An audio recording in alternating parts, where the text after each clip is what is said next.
저는 양전 목장의 35 목장의 이준덕 권찰입니다. 안녕하세요. 2020년 3월 초 세상은 온통 코로나의 소식으로 공포스러웠습니다.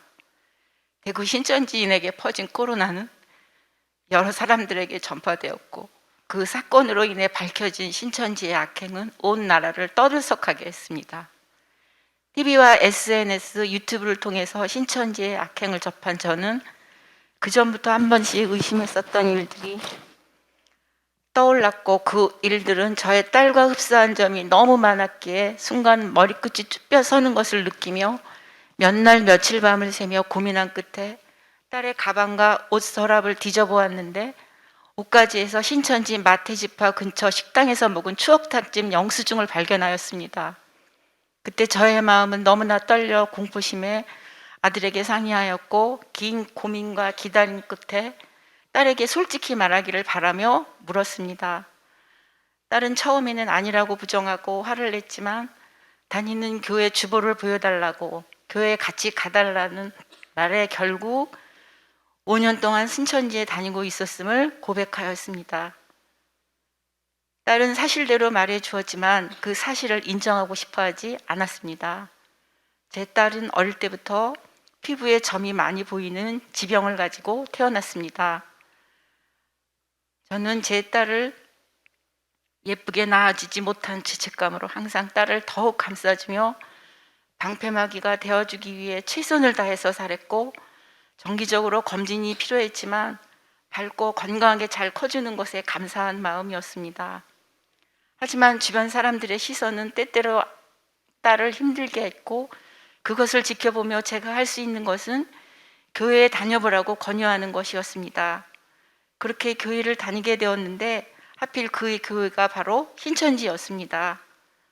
그곳에서 5년 넘게 신천지 거짓 교리를 배우고 있었고, 지금까지 매일 집에 늦게 들어오고 피곤해하며 힘들어하는 모습 등 모든 것들이 다 거짓말이었다는 것을 알게 되었습니다.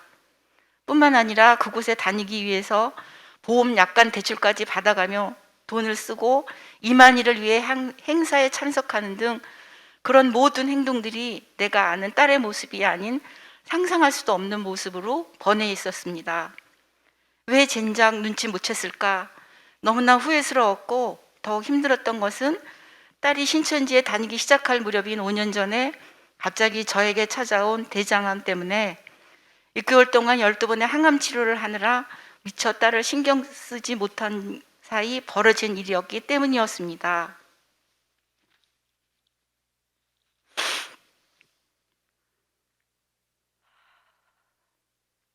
하지만 지난 날을 후회로 끝나면 안 되겠다. 지금이 기회다라는 생각을 하고 딸의 직장도 그만두게 한 채 집에 붙잡아 두고 핸드폰과 태블릿에 든 정보들을 모두 폐기하고 모든 사람들과의 연락을 끊게 하였습니다. 딸은 처음에는 계속 다닐 거라고 부정하였고 못 나오겠다고 이해해달라고 했지만, 딸이 신천지임이 드러나자 다니던 직장에서 신천지임을 속이고 직장에 다녔다는 이유로 화를 내며 난리가 났을 때 딸 대신 눈물로 무릎 꿇고 잘못을 빌며 수치를 당하는 가족의 모습을 보고 가족을 힘들게 하는 자신의 모습에 죄책감이 들어 마음을 바꾸게 되었다고 합니다. 일단은 다행이다라고 생각은 했지만 마음을 안심할 수가 없어서 밖에 다닐 때도 긴장의 끈을 놓을 수 없었고, 연락을 끊는 걸로 끝내면 안 되겠다, 어떻게 제대로 나오게 할까 고민하던 중 2당 3단소라는 곳을 알게 되었습니다. 저는 바로 전화를 하여서 상담 요청을 하였고, 기다린 끝에 2020년 5월 1일 성산교회에 오게 되었습니다. 그렇게 첫 상담이 시작되었고, 상담을 통해 딸과 저 아들 모두 이만희의 만행과 신천지의 거짓 교리에 대해서 알게 되었습니다. 딸은 상담을 하면서 다 거짓이고 틀렸다는 사실에 놀랐으며 첫 상담 날 감사하게도 그것을 인정하였고 서서히 돌아서게 되었습니다. 그 과정을 통해 신천지에 가게 된 이유가 지병으로 인해 몸이 아픈 상태에서 신천지에 가면 죽지 않고 영생할 수 있어서였다는 것을 알게 되었을 때, 저는 건강하게 낳아주지 못한 죄책감에 또 한 번 눈물을 흘렸습니다.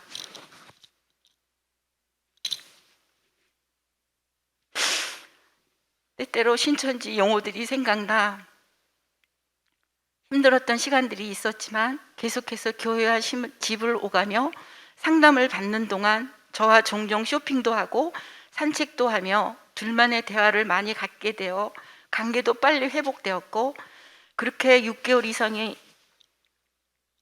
지났을 무렵 생각보다 반증 교육 상담이 빠르게 마무리되어서 후속 조치를 받게 되었습니다. 그러면서 저희 딸은 몸과 마음이 건강해지고 있었고 몰라보게 다른 아이로 바뀌었습니다. 비록 신천지라는 고난과 시련이 있었지만 결국에는 하나님 곁으로 올 수 있게 해주신 은혜와 하나님의 계획, 그리고 무엇보다 구원 상담을 통해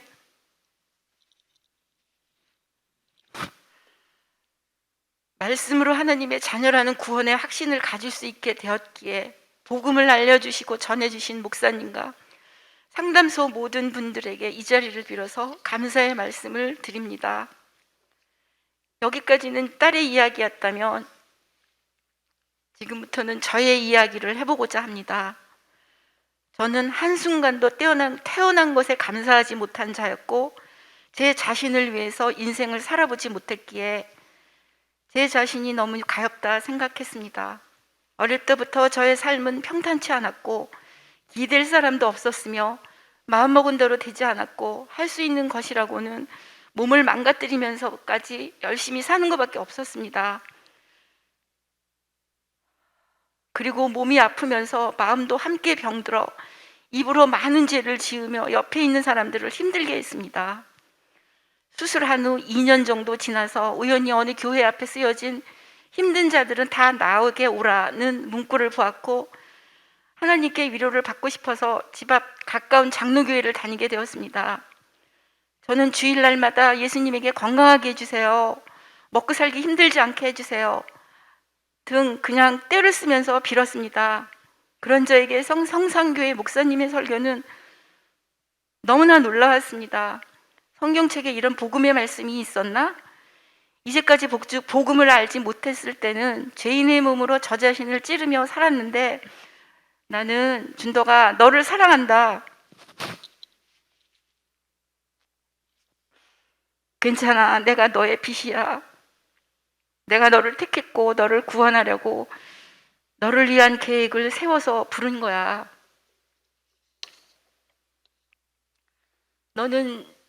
너의 죄는 내가 십자가에서 다 가져갔고 죄인이 아니라 의인이란다. 기도를 잘 하지 못해도, 헌금을 많이 못해도, 성경 구절을 외우지 못해도 괜찮아. 에베소서 2장 1절에서 2절 말씀이 들릴 때 너무나 감사하면서 놀라웠습니다. 너희의 허물과 죄로 죽었던 너희를 살리셨도다. 그때 너희가 그 가운데에 행하여 이 세상 풍속을 쫓고 공중의 권세 잡은 자를 따랐으니 곧 지금 불순종의 아들들 가운데서 역사하는 영이라. 전에는 우리도 다 그 가운데서 우리 육체의 욕심을 따라 지내며 육체의 마음이 원하는 것을 하여 다른 이들과 같이 본질상 진노의 자녀이었더니, 이 말씀으로 저는 제가 왜 이렇게 세상의 권세 잡은 자들에게 휘둘리며 본질상 진노의 자녀로 살 수밖에 없었는지를 깨달았습니다.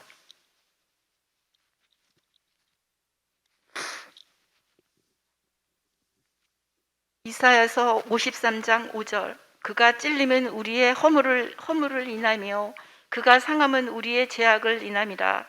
그가 징계를 받음으로 우리가 평화를 누리고 그가 채찍에 맞음으로 우리가 나음을 입었도다.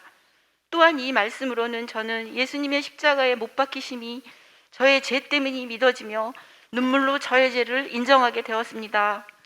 로마서 3장 24절에서 25절, 그리스도 예수 안에 있는 구속으로 말미암아 하나님의 은혜를 값없이 의롭다 하심을 얻은 자 되었느니라. 이 예수를 하나님이 그의 피로 인하여 믿음으로 말미암는 화목 제물로 세우셨으니 이는 하나님께서 길이 참으시는 중에 지은 죄를 간과하심으로 자신의 의로우심을 나타내려 하심이니, 믿음은 율법의 행위에 있지 않고 화목제물 대신 예수님을 믿는 믿음 때문에 저의 죄를 관가해 주신다는 이 말씀이 바로 저에게 해주신 말씀인 것에 너무나 감사했습니다. 우리에게 영원한 생명을 주신 건가? 이 생명이 그분의 아들에 있다는 것을 인정하는 것이 약속의 증거가 되는 것입니다. 요한복음 5장 24절로 영생을 얻었을 뿐만 아니라 사망에서 생명으로 옮겼습니다. 요한복음 10장 28절 29절 그러므로 저를 아버지 손에서 그 누구도 빼앗을 수 없습니다. 온갖 욕심과 불만으로 머리에서 발끝까지 굳어져 있었고 겉사람은 늙고 병들어 볼품 없어졌으며 속사람은 무질서하고 혼돈과 공허만이 가득했던 저를 이제는 생명의 빛으로 질서 있게 해주셨고 혼돈이 아는 평안과 행복 그리고 새 생명을 불어넣어 살리셨습니다. 저의 현실은 비록 바뀌지 않고 똑같더라도 창세전부터 지금까지 든든한 저의 백이 되어 지켜주시고 계시기에 이제는 절망의 외로움은 없습니다. 빌립보서 4장 6절에서 7절 아무것도 염려하지 말고 오직 모든 일에 기도와 간구로 너의 구할 것을 감사함으로 하나님께 아뢰라. 그리하면 모든 지각에 뛰어난 하나님의 평강이 예수 그리스도 안에서 너희 마음과 생각을 지키시리라. 구원 상담 중에 간사님께서 힘들어하는 저에게 해주신 말씀입니다. 이 말씀으로 저에게 힘을 주셨습니다. 저는 지금도 현실과 부딪혀서 힘들지만 예수님께서는 저에게 두려워하지 마, 걱정도 하지 말라고 계속 말씀해주고 계시니 사랑의 하나님 품에서 저의 속사람은 거듭나서 넘어져도 이제는 일어날 수 있습니다. 지금까지는 너희가 내 이름으로 아무것도 구하지 아니하였으나 구하라 그리하면 받으리니 너희 기쁨이 충만하리라 하신 말씀으로 처음으로 간구하며 앞으로도 기쁨으로 살아갈 것입니다.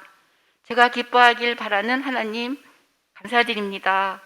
항상 저에게 주는 약속의 말씀으로 선교해 주시는 목사님 감사합니다. 아무것도 모르는 절 데리고 말씀으로 구원의 확실을 이끌어 주신 간사님들께 감사드립니다. 자신을